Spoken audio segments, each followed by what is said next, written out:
Most parents try to give their kids fruits and vegetables, but children are notoriously picky eaters. It goes from one meal to the next. And now there's evidence that says genetics may be one reason why kids seem to hate healthy foods. In other words, it's really all our fault. I'm not buying it. Here with the answers, Time to Play magazine contributor Shannon is going to help us work through these issues. Good morning. Good to have you here. Thank you. So we thought the best way to start this off was to talk to some of the kids before we throw all these poor kids under the bus about their eating habits. So this is great. Let's hear what a few of them had to say about foods they like and dislike. Mushrooms. Laura, are you going to try one for us? Do you like it? A little bit. I don't like a lot of foods. So here's a salad. What do you think? Does it taste good? Kinda. Tomatoes taste bitterish. Yeah, you're right. It's bitter. I don't like the fish. Do you like cottage cheese? You can do it! You can do it!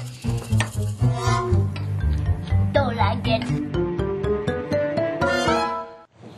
I love that. You can do it. Try the cottage cheese. And he's like, no way. This is not working for me. We know kids are picky eaters, and they really do seem to go through phases. But what is it about being a child that has you averse to so many foods that are good for you? You know, I have two children, and this is going to be a very frustrating stage for parents, but shockingly there's some studies that show it's genetics. So there's actually a gene that everybody carries, and the gene kind of splits. So that determines your bitter sensitivity issues, believe it or not, and they're much more sensitive younger than they are older. Okay, so if you have that gene, you're more sensitive younger. Do we then grow out of it? Because plenty of people who don't like broccoli as a kid love it as an adult. Right, and that's a different study. And that study shows that young children are born with 10,000 taste buds. And as they grow older, those taste buds dissipate and you're left with 3,000. So adults are less sensitive to specific flavors like bitterness than children are. Which is funny. Broccoli. You'd almost think it was the other way around. Okay, so they've got a little fodder here the next time. Yes. We tell them that they have to eat their broccoli. Genetics are in their favor. But we can work with this too as parents because we don't have to let them win.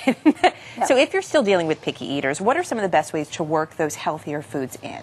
Right. You've got a lot of examples here. Well, there are, and what parents are most worried about are the nutrients, right? So they still want them to get that vitamins, those vegetables, proteins, fruit. Absolutely. So we know from our study with the children yesterday, not necessarily scientific, texture is an issue. Okay. Cottage cheese, oatmeal, not feeling it. So that's why it's texture. Exactly. Okay. In some cases it's pure preferences. Some kids ate the bread crust, and when they saw the other kids not eating it, they stopped eating it. Ah, the peer pressure. Yes, the peer pressure on the bread crust thing. But some ways to sneak it in, and it's not to sneak it in to disguise it, but broccoli and something like a mac and cheese that they know they love. So you mentioned I think you bring up an important point, not disguise it. So don't necessarily, because a great way to get vegetables in is to puree them, maybe mix them in with your mac and cheese cauliflower or sweet potato butternut squash.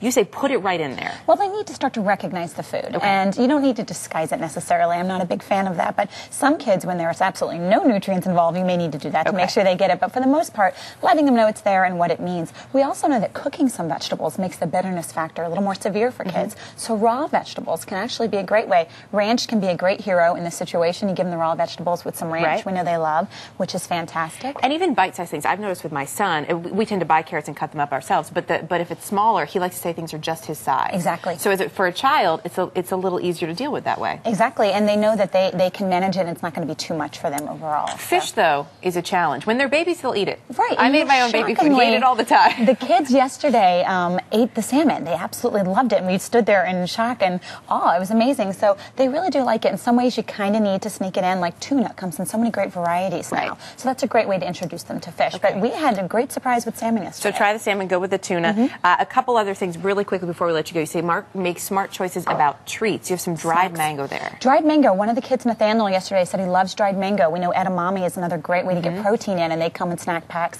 And also alternatives to potato chips. You have dried beets and blue potatoes and lots of great iron and vitamins in these. And these are terra chips as an example. And a lot of things like that you can get baked as well. You don't have to get the fried variety. Not fried, sure. The cookies are going to be tough to get rid of. Yes, and we know they're big fans of that, but you can go with something like an oatmeal cookie and get a slightly more nutrients than a chocolate chip. All easy choices that should minimize to the fight that you get when you try to work these foods in. Shannon, great to have you with us this morning. Thanks.